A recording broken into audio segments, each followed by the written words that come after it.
नमस्कार। स्वागत है आपका अपने चैनल में। मित्रों,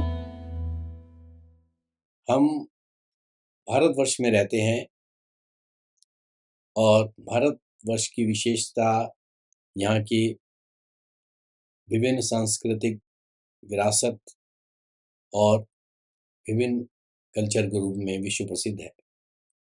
और इन सब में भी सबसे ज़्यादा जो मान्यता है वो धर्म को लेकर के है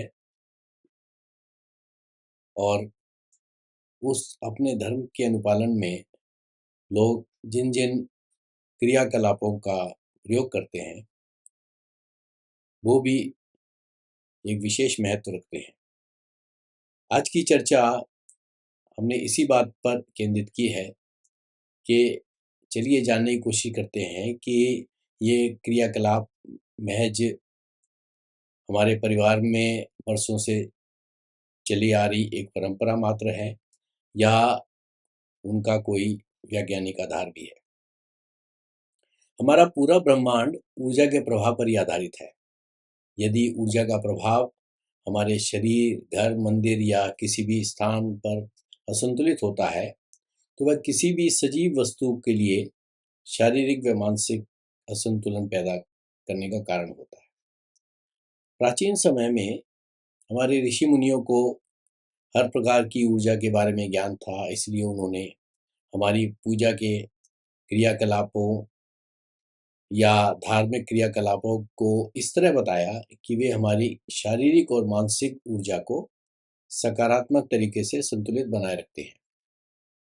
यदि हम नकारात्मक विचार रखते हैं तो वे मानसिक अस्थिरता का कारण बनते हैं और हमारे शरीर की वाइब्रेशंस, कंपन में बदलाव ला सकते हैं। ये केवल हमारे शरीर में ही नहीं बल्कि हमारे घर के वातावरण को भी प्रभावित करते हैं, क्योंकि नकारात्मक विचार एक कंपन शक्ति के रूप में प्रभाव डालते हैं। घर में हम प्रतिदिन दीपक जलाते हैं।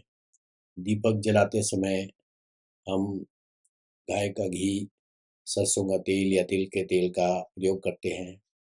इसके पीछे भी वैज्ञानिक कारण है। गाय का घी सकारात्मक ऊर्जा को बढ़ाता है तथा सरसों का तेल और तिल का तेल नकारात्मक ऊर्जा को समाप्त करता है। तो हमें दीपक जलाते समय यह ध्यान रखना चाहिए कि हम किस उद्देश्य से दीपक जला रहे हैं। नेगेटिविटी समाप्त करने के लिए या पॉजिटिविटी बढ़ाने के लिए। हम घर में कपूर भी जलाते हैं। कपूर को जलाने से पहले उसकी कंपन शक्ति कम होती है, परंतु जलाने के बाद कंपन शक्ति बढ़ जाती है। कपूर वायरस को रोकने में भी सहायक होता है। घर में या मंदिर में पूजा करते समय हम घंटी बजाते हैं तो इस ध्वनि से एक कंपन शक्ति उत्पन्न होती है जो नकारात्मक ऊर्जा को समाप्त करती है। इसलिए घर के हर कोने में हमें घंटी बजानी चाहिए पूजा के दौरान। पूजा में नारियल का भी विशेष महत्व है क्योंकि नारियल को पंचभूतों का प्रतीक माना जाता है। इसी प्रकार जब हम किसी को तिलक करते हैं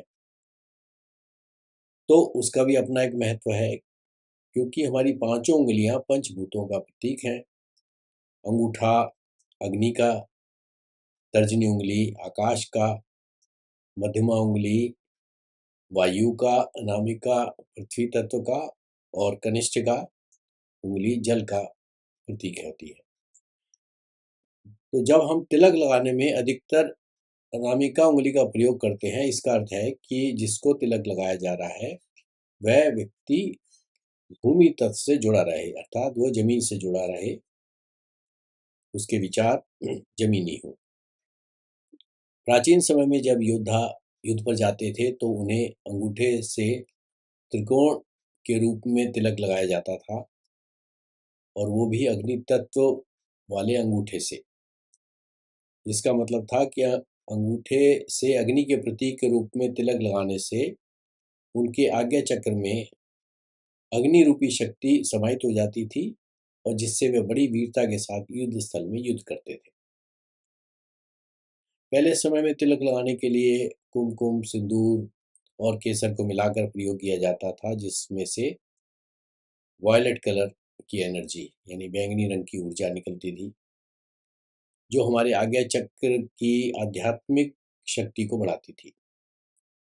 आज के समय में विशेषकर महिलाएं जब बिंदी के नाम पर स्टिकर लगाती हैं तो उसके पीछे जो चिपकाने वाला पदार्थ होता है वह किसी जानवर की चर्बी से बना हुआ होता है, और इसे लगाने से इस कारण से हमारी बुद्धि भ्रष्ट होती जा रही है। ये हम अपने आसपास देख सकते हैं। स्त्रियां जो कांच की चूड़ियां पहनती हैं वह भूमि तत्व का प्रतीक है। स्त्रियों पर जो नकारात्मक ऊर्जा का प्रभाव होने पर चूड़ियां उस ऊर्जा को अपने ऊपर लेकर टूट जाती है। अर्थात जो भी नेगेटिविटी स्त्रियों पर अटैक करती है वो चूड़ियों तक पहुंच करके चूड़ियां जो है टूट जाती हैं और वो उस नेगेटिव ऊर्जा से बच जाती है। ये विशेष चूड़ियों का लाभ होता है। इसके साथ साथ स्त्रियों की कलाई में गर्भाशय के भी एक्यूप्रेशर पॉइंट होते हैं। चूड़ियों के इधर उधर खिसकते रहने से उन पर दबाव पड़ता रहता है, जिससे वे सक्रिय बने रहते हैं और स्त्रियों को गर्भाशय संबंधी परेशानियों का सामना बहुत कम करना पड़ता है। इसको हम अपने आसपास उन स्त्रियों से पूछ करके भी कंफर्म कर सकते हैं जो स्त्रियां चूड़ियां बिल्कुल नहीं पहनती हैं कि क्या उनको गर्भाशय संबंधी गर्भ संबंधी कोई परेशानी है या कभी होती है। नवजात शिशु को काली पोत की माला पहनाने से उन पर राहु केतु व शनि की नकारात्मक ऊर्जा का प्रभाव नहीं होता। स्त्रियों को कमर के निचले भाग में चांदी का आभूषण पहनने के लिए कहा गया है।